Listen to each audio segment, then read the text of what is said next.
Hello, welcome. I'm Chef Trisha Blackman. And I'm Chef Michelle Goforth-Wilson. And we're instructional coaches with the Office of Teacher Leadership and Professional Development. Today we're here to show you how to make a recipe for success on MSA. MSA is not only a math test, but is also a reading test. Today we're going to focus on the middle grades reading test, grades 6, 7, and 8. One thing about the MSA reading test is that it tests your comprehension. Today we're going to use a poem from www.mdk12.org called Grandmother. Now, I noticed that you said we're going to use a poem. One of the things on MSA is that you don't have tools like a marker or a highlighter. Today I'm going to use a marker so that you can see, but you'll have a pencil, and we're going to mark up the text with what we're thinking while we're reading. We're going to use our inner conversation. Our inner conversation. Ready? Yes. Okay. Grandmother was strong like a distant mesa. From her sprang many stories of days long ago.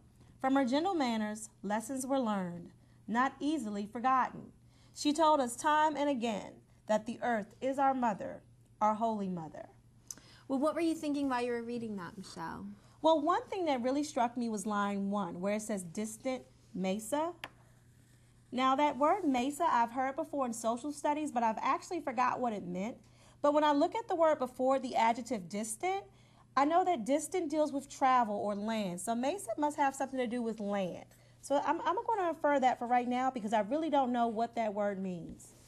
Okay, well, in that first line, grandmother's being described as strong and then being compared to this distant mesa. Almost like she's far away, maybe? Seems far away. The next line says, from her sprang many stories of days long ago. So right away, I know that she is some type of storyteller. Okay, and that leads me to 3 lines, lines 3 through 5. From her gentle manners, lessons were learned, not easily forgotten. And when I look at those 3 lines in this stanza, I believe that grandmother shared her experiences with her family. Her life lessons provided her family the values they used in their daily lives. And these same values were kind of like passed down from one generation to the next. Well, as we're talking about this, Michelle, you'll notice that I'm underlining and I'm just taking notes on what we're thinking. I think this might be helpful for us later when we try to answer the questions. But to finish out this stanza, it says, she told us time and again that the earth is our mother, our holy mother. Well, it seems like those experiences that she's sharing have something to do with nature, because here it says that she told us time and again, earth is our mother, our holy mother. So grandmother's trying to teach us that we need to respect the earth. Just like we would respect our mothers. That makes sense to me. You ready to try the next stanza? Yeah, let's look at it. Okay. Well, right away I noticed that it starts out with quote marks, so someone must be speaking. Always greet the coming day by greeting your grandparents. Ooh, I'm going to have some difficulty with this. I think it says ya, at, she, shay. It's definitely not a language I know. Oh, but look here in parentheses it says, hello, my grandfather, to the young juniper tree. And then again, ya, shay, whatever it says, it means hello, my grandmother, to the young pinyon tree. What do you think about that? Well, when I look at that stanza, this must be a quote that the grandmother said a lot. But one thing I really like about this particular stanza, and I notice this a lot when we're reading in class, there are often words or phrases that are hard to pronounce or we don't know what they are. And the writer will often put an example in parentheses or deeper explanations so we understand. So even though we couldn't say those words, we know that they mean hello, my grandfather, hello, my grandmother.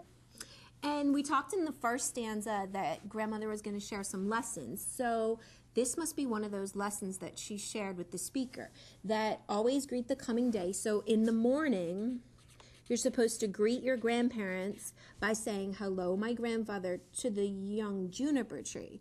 So let me get this straight. You're supposed to talk to the juniper tree as if it's the grandfather? Well, I think it's about respecting nature again, like in stanza 1. The whole thing that we need to respect nature, just like we respect our elders. Okay, so that makes sense. Grandmother is telling the speaker that she needs to think of the juniper tree as the grandfather and the pinyon tree as the grandmother, all part of nature and earth. Yes. Okay. Here's stanza 3. The lines in her face were marks of honor. Countless winters gazing into the blizzard. Many summers in the hot cornfield. Her strong brown hands, once smooth, carried many generations. Gestured many stories, wiped away many tears. The whiteness of her windblown hair, a halo against the setting sun.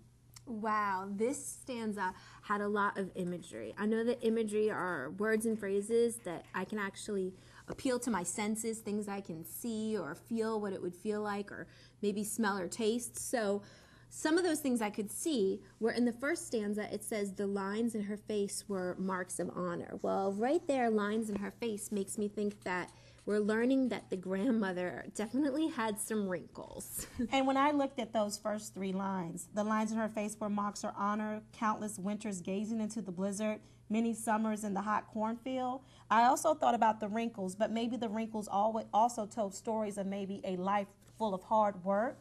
Oh. I also am starting to infer that perhaps grandmother worked in the field, maybe as a laborer, because it says countless winters gazing into the blizzard, which is like staring into blizzard. So maybe she was working outside, or even maybe catching a bus, depending on the time period in which she worked.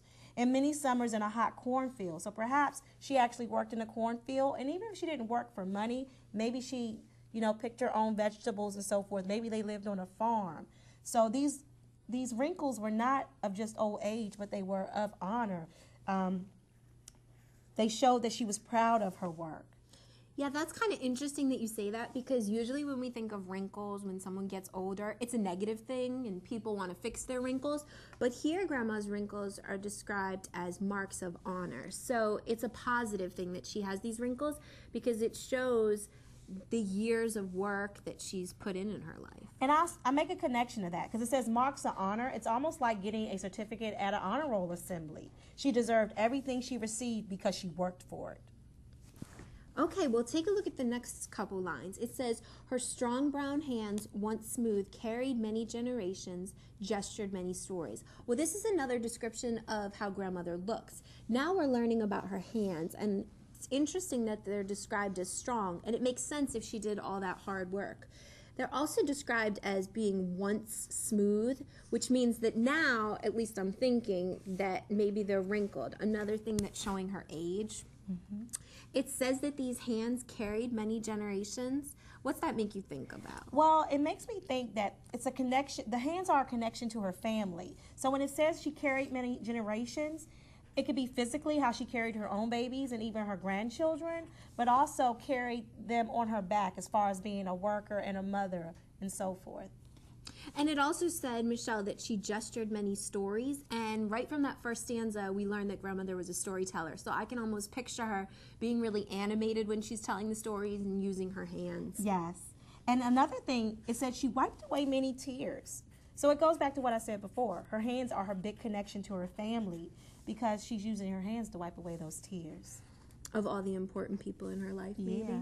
Well, this stanza finishes out by saying, the whiteness of her wind-blown hair, a halo against the setting sun. And I have to say that this line has the strongest image for me. The reason for that is because it's describing her hair, mm-hmm. and it's describing it as white, which once again refers back to her age, so we know that grandmother's old.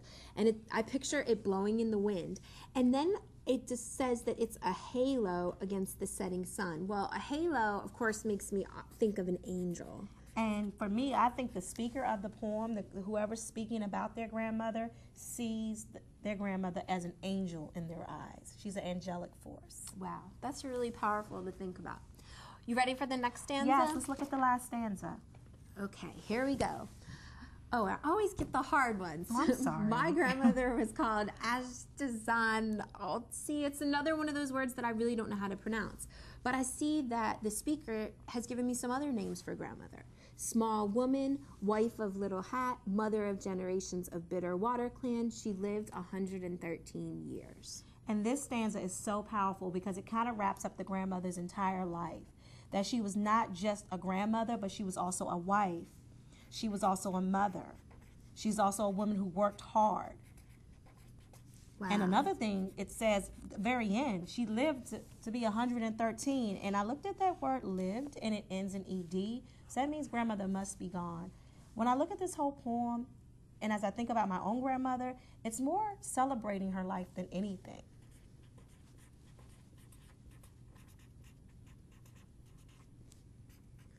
So, did you like the poem? I actually like the poem, and I think what helped me to appreciate it a little more is actually to read through and write down my own conversation and make my own connections and inferences. I agree. It was helpful for us today to be able to talk about the poem. Now, obviously on MSA, you can't turn to your neighbor and talk about it, but you can practice this way as you're preparing for MSA and get used to writing down what you're thinking, and just these simple little notes might be helpful for you. We're going to show you how they're helpful when we take a look at some questions. Are you ready? I'm ready. Okay. Here's question number 1. Let me see if I can stump you. Okay. Question number 1 says, grandmother's actions show that she is mostly A, good storyteller, B, strict grandparent, C, sorrowful individual, or D, hardworking woman. Now, before we even think about what might be the right answer, let's take a look at this question stem. Grandmother's actions show that she is mostly a blank. Now, I noticed right away that this word mostly is in italics, so it has emphasis, which means I'm thinking that more than one of these might be right, but I need to look for the best answer. And I'm also looking at the word actions. So it's grandmother's actions we're focusing on, things that she did. Okay, what she actually did. Well, in the poem, was she a good storyteller? Well, when we look back at stanzas 1 and 3, actually, it talks a lot about how she told stories. I'm looking at lines 3 through 5. It said, from her gentle manners, lessons were learned, not easily forgotten. And Michelle, we actually wrote storyteller as one of our notes. And shared experiences, too. So can we put a little check mark next to this that her actions, what it said in the poem, does show that she's a good storyteller? I really like that answer. And normally I would probably go ahead and pick it, but I know we have to read the rest. We definitely have to read all the answer choices, because one of the things with MSA is that all the answers could be somewhat plausible. Okay. It's our job to figure out what the best one is. Okay. So with that being said, take a look at B. Do we have any reason to think that grandmother's actions show that she's mostly a strict grandparent? No, I would say that she was, and I think when you're caring, you can be strict as well, but I think they showed her more as a caring grandmother. They used words like gentle manners. They also said she carried many generations. She wiped away tears.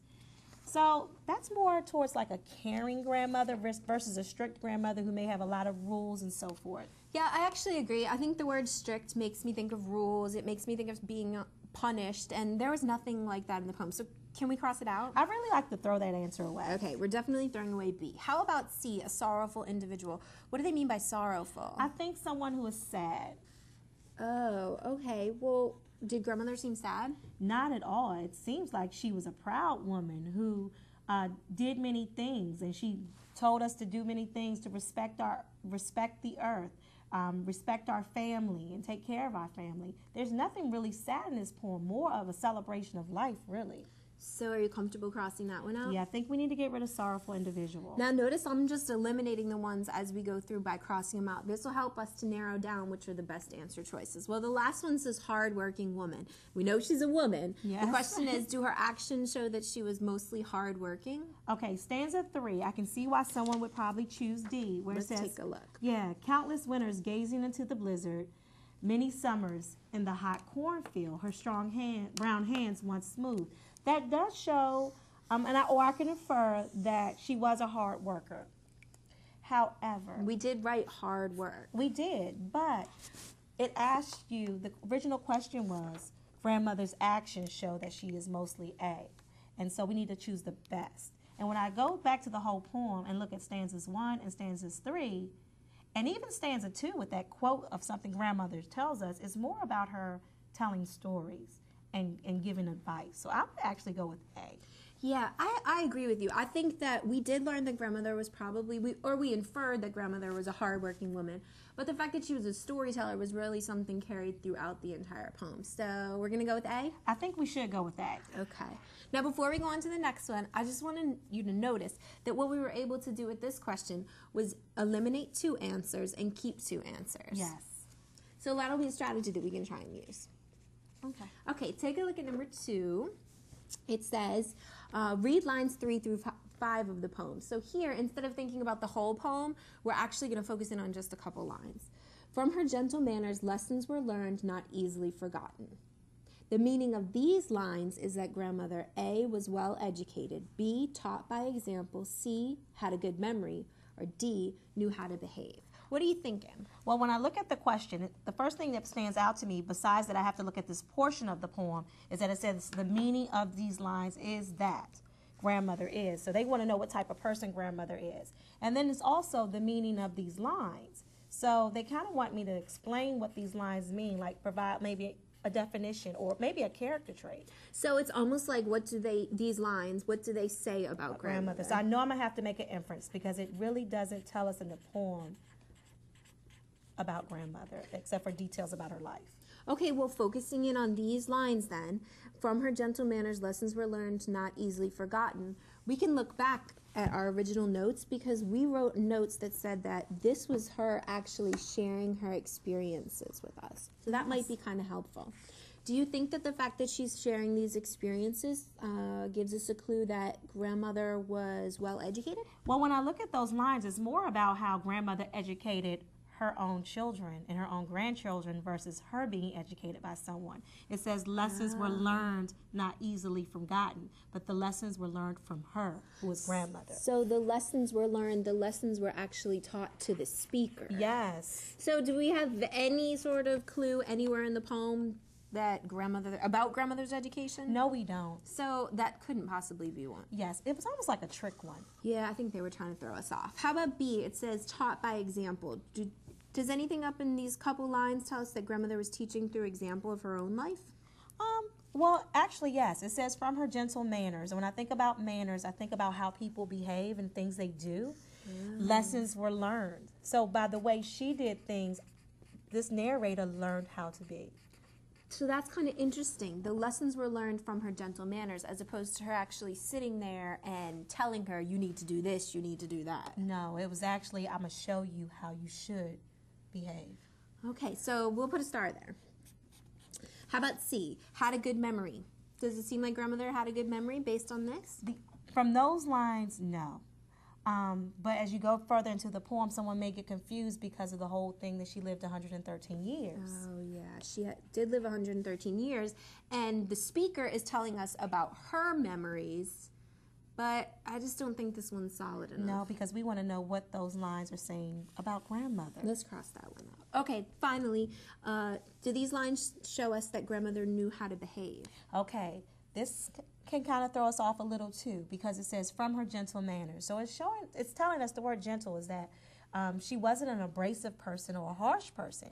But we have to look at all three lines. From her gentle manners, lessons were learned, not easily forgotten. So granted, she may have knew how to behave, but it's just based on that one line. We have to look at all three.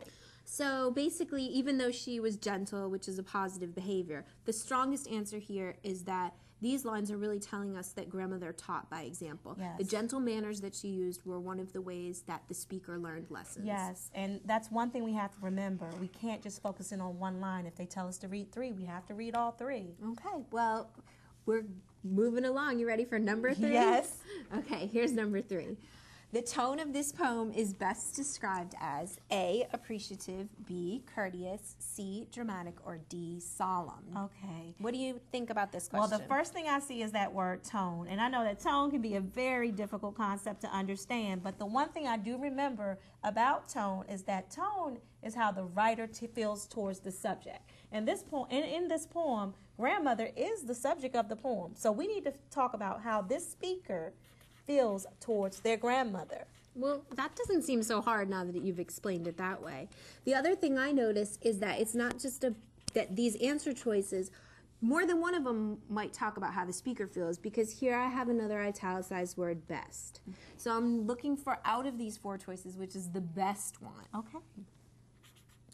All right, take a look at A. What do you think about appreciative? Well, when I think about appreciative, I think about being thankful for something or grateful. Okay. So in this case, do you think that the speaker was thankful or grateful for the grandmother? Yes, there are many things that let you know that she was grateful and thankful for her grandmother. In stanza 1, from her gentle manners, lessons were learned, not easily forgotten. Another thing that shows that she was thankful or appreciative of her grandmother is her strong brown hands, once smooth, carried many generations, gestured many stories, and wiped away many tears. Okay. And then she also kind of gives us an angelic image of her grandmother. Yeah, we had that picture of an angel. Yes. So Oh, definitely it has a really positive tone.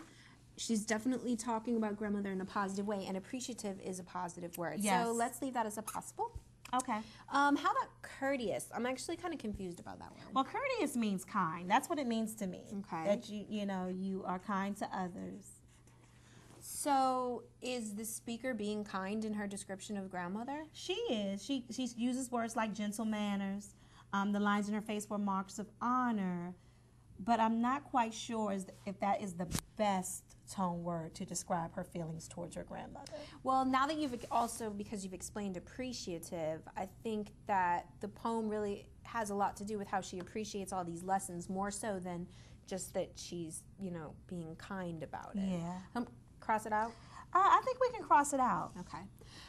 How about dramatic? That's kind of a strange word. Well, I kind of think of dramatic as someone who over-exaggerates. Okay. Well, do you think that the speaker was exaggerating in her description of grandmother? No, not at all. I think one thing that she did is told all the things that the grandmother did for her and as well as the rest of her family. But she did it in a very positive way by using words, as I said before, gentle, marks of honor, and so forth, and the word halo. It wasn't overly extravagant. Grandmother wasn't made as this mega woman. So, cross it out? Yes. All right. What about the last one, solemn? I recognize that word. I know that solemn kind of maybe means sad. Yeah. And I don't know if this is a sad poem because everything in here is really talking about how great a person grandmother was, but also it's celebrating her life. When you say marks of honor, when you say things like in the last statement, small woman, wife of little hat, mother of generations, it's more of a celebration. She lived 113 years, tops it off. Okay, so it's not really solemn. It's not focusing on the sad parts. It's focusing on positive. Yeah, the celebration of her life. Okay, so we don't actually even have to do anything more because we've already pretty much decided that the best answer choice here is A. Yes. The tone of the poem is appreciative. The speaker seems to be very appreciative of their grandmother. Yes, I agree with you. Okay. Well, check out number 4. Number 4 is a little bit different. It asks, which sentence best states an important theme in this poem? Intelligence is a gift, respect for nature is necessary, caring for a family is admirable, or living for a long time is difficult. Well, when I look at the question, the first thing I see is the word theme. Yeah, me too. And theme is, when I hear the word theme, I think about a moral of a story, a life lesson, a piece of advice that the author may be trying to give us.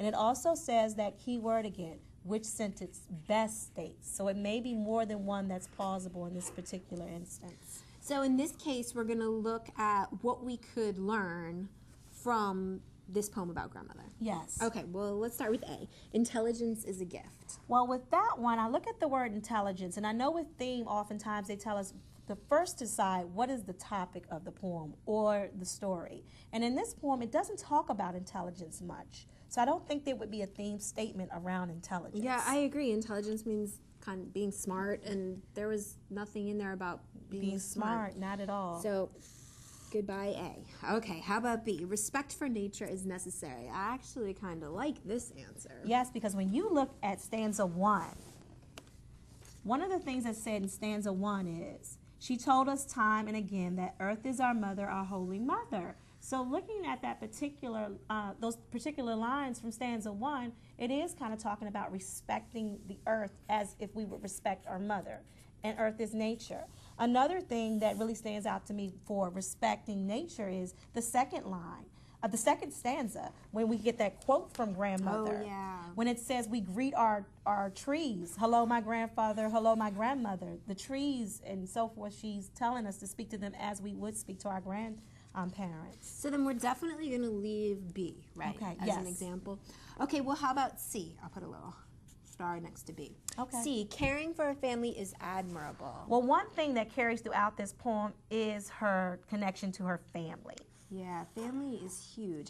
And it does talk about her doing some caring for her family. I remember back when you were talking in line 3 about how her hands represented her connection to her family and that she carried many generations. She gestured stories. She wiped away tears. We know that she was sharing all these lessons. Those are things that she did that were caring for her family. And I have one more for you. If you go to stanza 1, from her gentle manners, lessons were learned, not easily forgotten. That's showing caring. Another thing is, if you go to the very last stanza, mother of generations of bitter water clan. She was the mother to many. So it's kind of like this whole thing about caring for family is carried throughout the poem, the entire poem. And remember, the question was, what is an important theme of the poem, not just the stanza? Wow, this is going to get tricky because C gets a star too. But before we stress about it, let's look at D. Okay. Hopefully this one's not also close. Living for a long time is difficult. Could that be learned by reading this poem? Well, if you really didn't understand the poem and you just took the last stanza where it said she lived 113 years, that's a long time. That's if we go at a literal level, a very basic level. And also if you take things like lines in her face were marks of honor, and we go back to the whole thing that we saw, wrinkles, some people might go for answer D. But I don't think the whole poem is about living for a long time. And it didn't appear that she had a difficult life. Yeah, it's that word difficult that's throwing me. Yeah. This really isn't about the difficulties that she faced in her life. It's certainly more about either nature or her family. So now we've got to make the difficult decision. What do you think, Michelle? I'm actually going to go with C as the best statement for an important theme in this poem. And why was C the one that you think is the best? Well, for me, when you think about theme, I'm thinking about what is the lesson that the writer wants you to walk away with based on the entire poem. And when you look at the poem, the big thing I see is that she cared for her family. From the gentle manners we learned lessons that we haven't forgotten. Then it also tells us, it gives us a quote of something she told us that kind of let us know how we should respect Earth. So it's a quote that's staying with me. That's all stanza 2. Then when I also look at stanza 3, her strong brown hands, that hand connection to her family, it carried generations, gestured many stories. There are just more details that really support the theme of caring for family is admirable. Yeah, you've convinced me. I definitely think that respect for nature is one of the lessons that grandmother taught, but the lesson that we can learn as readers really has more to do about caring for our family, which was the main role that the grandmother in this poem played. And when you think of the thing of mothers, mothers are supposed to be caring, and it ends, mother of generations of bitter water clan. So we're done. We definitely think it's C. Okay. Okay, one more question. Can you hang with me? I have one more in me. Okay. 5 says, read lines 18 and 19 of the poem. So once again, we're focusing in on just specific lines. Her strong brown hands, once smooth, carried many generations. The words once smooth are mostly a reference to grandmother's age, appearance, behavior, or personality. And I feel strong about this one because we actually talked about it when we were reading the poem. When we read the part about her strong brown hands, once smooth, carried many generations, we actually talked about how the fact of them being once smooth might have been a reference back to her wrinkles. Yes. So that's kind of interesting. It might help us. What do you think? Well, when I look at once smooth, it could go either way. It could be talking about how they look or go back to her age as well. But when you look at the whole context of what she has here, this line that they pulled out, her strong brown hands, once smooth, carried many generations. I look at this line, and when I think of many generations, I think of time. Oh, that does mean a long time. Yes. And I have to look at the whole line. So going through the answer choices then, we think age is definitely a possibility because of the wrinkles And showing also with age time. and time. Appearance is another possibility because it is talking about her hands, which is something we can see. But can we throw out behavior and personality? Yeah, those are 2 throwaways. They really don't relate back to what's being talked about right here. Now, in order to make the decision to pick, I like what you said about many generations showing progression over time. And I think that I'm leaning towards A because the first part says her strong brown hands. To me, this idea of her hands being strong and brown talks about their appearance, how they actually look. Mm-hmm. But the fact that it says with the words once smooth, they're mostly referring to the fact that they were once smooth and now they're not smooth any longer, which is the progression of time, which is showing her age. And once is a time word. There you go. So we're going to choose A? Yes. Wow. Okay. Good job, Michelle. I really appreciate working on this with you. Well, we promised you guys from the beginning that we were going to give you the recipe for MSA success. And hopefully we've given you plenty of tips. But just to make sure that you have them, we're going to make our final recipe and jot it down right here. So, Michelle, what can we put in our recipe for success? Well, the one thing I think that really helped us is that we took time to actually read and understand the text. That's huge. Remember, reading MSA is a reading comprehension test, and comprehension means understanding. So if we don't actually read it, then we can't show that we understood it. So reading it is a huge piece. Another thing that we did before we actually answered any questions or looked at any questions is that we took time to actually underline keywords and jot our inner conversation down as we read the poem. We did. We underlined and we monitored our comprehension.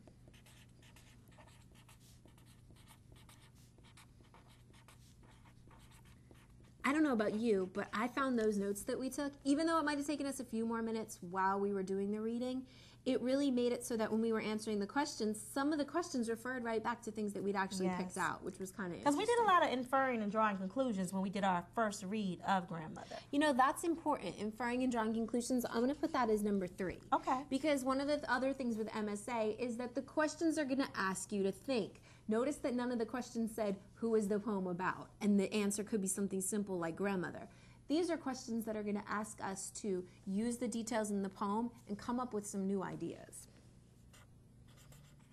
Another thing that I thought was really helpful is that we actually looked at the question and picked out key terms and big ideas, and we also rephrased a lot of our questions into our own words. I think that was very helpful. So I'm going to put that we broke down the question, because we looked for anything that was italicized and we tried to figure out what they were really asking before we even considered the answer choices. One thing that helped was like with the tone question. I was able to pick out the key word of tone and then think about what tone actually meant before I answered the question. How about number 5?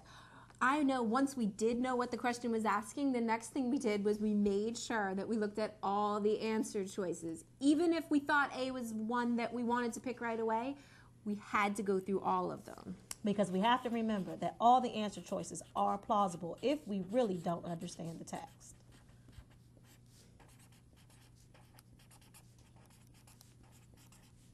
This is shaping up to be a great recipe. Is there anything else you want to add in? One thing I noticed that I really enjoyed, and I had never done this before, is that we eliminated all distractors.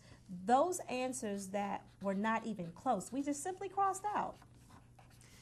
We eliminated the distractors.